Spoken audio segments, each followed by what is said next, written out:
Yeah, welcome to Dominic the Dude's videos. Handyman's solutions for your Frigidaire gallery refrigerator. The issue over here is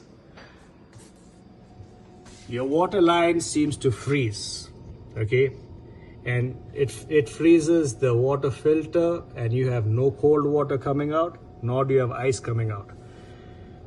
This is caused by this air vent that comes in from the freezer side. This air vent is blowing directly onto the water filter, this part, and that is the one that freezes the water lines. The solution for that is you need to redirect this air forward. Okay, in this manner, you direct it forward and it's not going directly onto the water filter, and your water filter is not going to freeze. Your lines are going to be functional. You have cold water as well as ice. This is the quickest and easiest solution without calling a technician. So this is the final solution.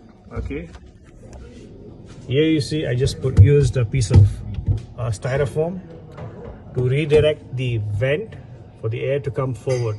If you do this, you will no longer have to use a hair dryer to warm up your water filter and unfreeze the lines there. Thank you for watching my video.